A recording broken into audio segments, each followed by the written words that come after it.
Students, इसके पहले video में हमने पढ़ा था कि समास क्या होता है, समास कितने प्रकार के होते हैं। अब इस वीडियो में हम पढ़ेंगे कि समास के कौन कौन से प्रकार हैं, उसके बारे में आगे पढ़ेंगे। तो पहला है अव्ययी भाव समास। जिस समास का पूर्व पद अव्यय हो तथा पूर्व पद की प्रधानता हो, अर्थात जिस समास में अव्यय शब्द हो, जैसे कि अव्यय मैंने पहले ही बताया था, उप, निर, ये सब होते हैं। उसी प्रकार यहाँ पे एग्जाम्पल के थ्रू हमने यहाँ समझाया भी है। तो जिस शब्द का पहला पद अव्यय, पूर्व पद का अर्थ होता है पहला पद अव्यय होता है, उसे अव्ययी भाव समास कहते हैं। जैसे कि हमने यहाँ पे उपग्रामम लिया, उपग्रामम, तो इसमें आपको स्पष्ट रूप से दिख रहे हैं कि उप क्या है, एक अव्यय है।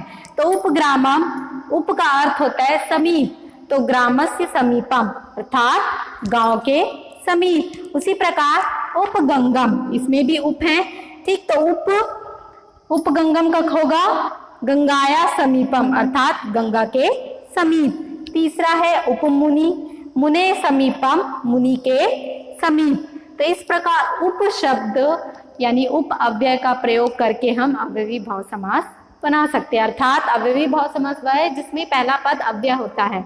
दूसरा अव्यय है निर, जिसका अर्थ होता है अभाव। निर्जनम, तो जना नाम अभावा अर्थात लोगों का अभाव, जनों का अभाव। उसी में है नीर से ही हमने दूसरा बनाया निर्विघ्नम, विघ्ना नाम अभाव अर्थात विघ्नों का अभाव, कष्टों का अभाव। निर्मक्षिकम, मक्षिका नाम अभावा, मक्खियों का अभाव। अब इन अव्ययों में हम और अव्यय पढ़ते हैं।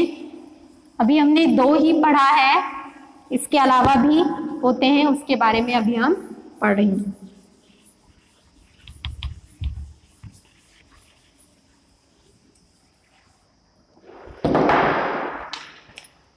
तीसरा अनु, जिसका अर्थ होता है पश्चात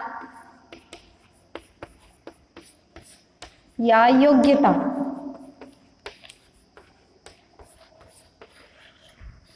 अनु विष्णु, विष्णु पश्चात, विष्णु पश्चात, विष्णु के पीछे।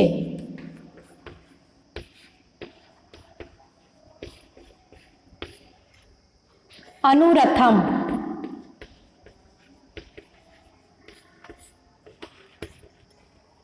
रथस्य पश्चात,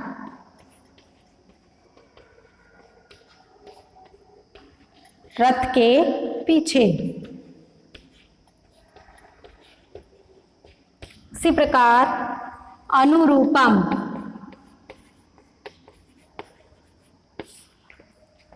रूपस्य पश्चात,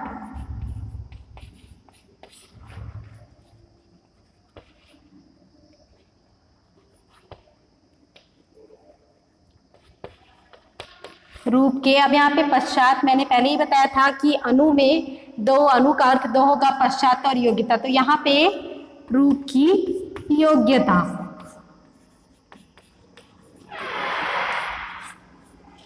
अब हम चौथा पढ़ेंगे प्रति। प्रति का अर्थ होता है आवृत्ति, यानी एक ही शब्द की बार बार पुनरावृत्ति होना, दोहराना।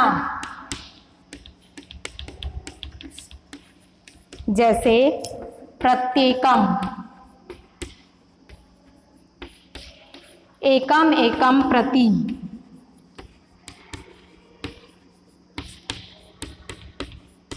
जिसका अर्थ होगा हर एक। दूसरा है इसी का उदाहरण प्रति का ही, प्रतिगृहम, गृहे गृहे प्रति।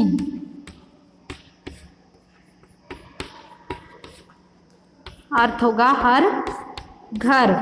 गृह का अर्थ होता है घर, प्रतिगृहम, गृहे गृहे प्रति, हर घर। तो पहला था, हमने थर्ड नंबर पढ़ा था अनु, जिसका अर्थ होता है पश्चात या योग्यता। अनु विष्णु, विष्णु पश्चात, विष्णु के पीछे, अनुरथम रथ से पश्चात, रथ के पीछे, अनुरूपम रूप से पश्चात, रूप की योग्यता।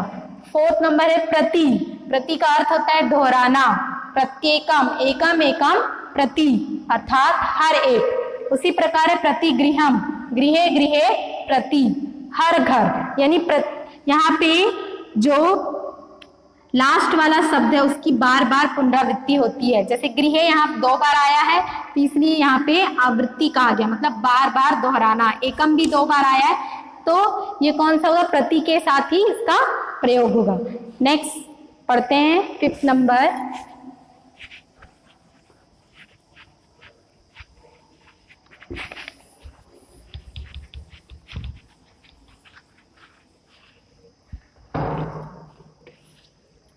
यथा,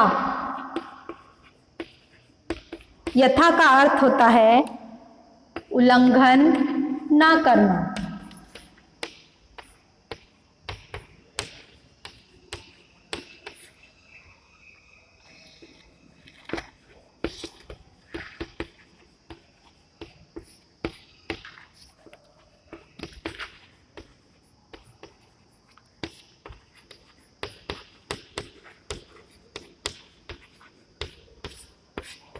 अब यहाँ पे उल्लंघन ना करना, यथा का अर्थ होता है यथा समय, सम्यम अनतिक्रम्य, अर्थात होता है समय के अनुसार, अर्थात समय का उल्लंघन ना करना। तो यहाँ क्या होगा, समय के अनुसार।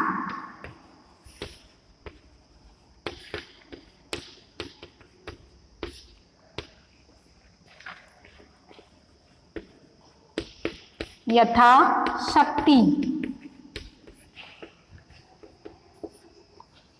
शक्तिम अनतिक्रम्य,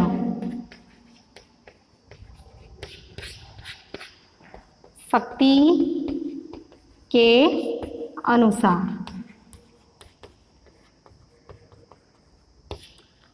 ठीक, 6वां हम पढ़ेंगे स। स का अर्थ होता है साथ में।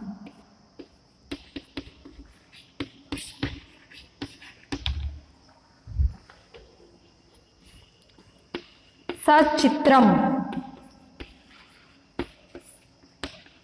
चित्रेण सहितम, चित्रेण सहितम, चित्र के साथ।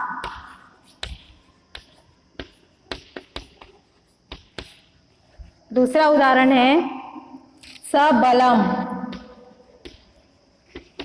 बलेन सहितम, बल के साथ। इस प्रकार अव्ययी भाव समास में पहला पद हमेशा ही अव्यय होता है। जैसे यथा भी यहाँ पे अव्यय है, उसी प्रकार सा भी अव्यय है। इन अव्ययों का प्रयोग करके हम अव्ययी भाव समास का निर्माण करते हैं। दूसरा पढ़ेंगे हम तत्पुरुष समास, जो कि बहुत बड़ा है, तो हम उसे नेक्स्ट वीडियो में पढ़ेंगे। अभी हम छोटा सा एक समास ले लेते हैं जो है द्विगु समास।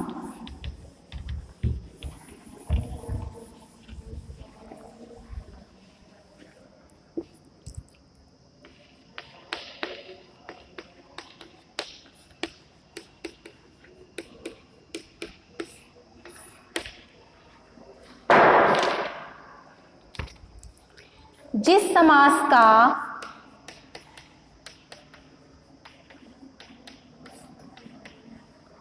पूर्व पद संख्यावाची है, जिस समास का पूर्व पद संख्यावाची होता है उसे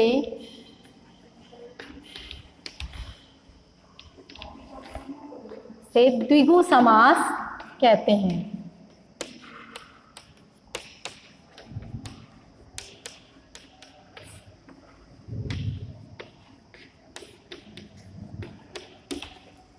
अर्थात यहाँ पे बताया गया जिस समास का पूर्व पद यानी जो पहला पद होता है वहां पे हमेशा संख्या वाची शब्द होते हैं। एग्जाम्पल के लिए जैसे हम लेते हैं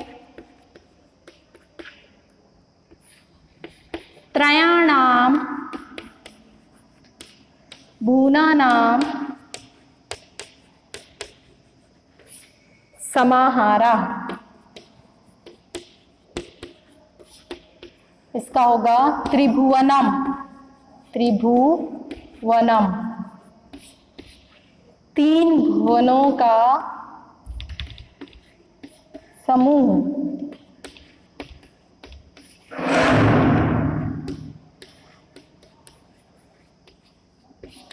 तो यहाँ पे त्रयाणाम यानी एक संख्या का प्रयोग किया गया है, ठीक है।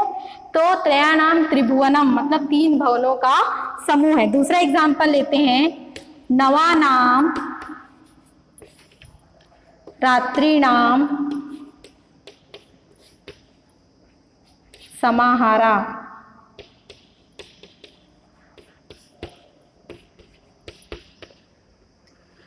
और इसका होगा नवरात्रम, अर्थात नवरात्रि से तात्पर्य बताया गया है। तो यहाँ पे नवा नाम मतलब नौ संख्या का प्रयोग किया गया। तो नवा नाम रात्रि नाम समाहारा, नौ रातों का समूह, नवरात्रि।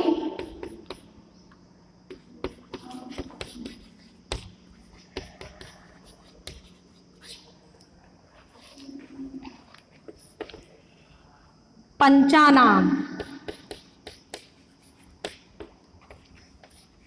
पंचानाम वटानाम समाहारा,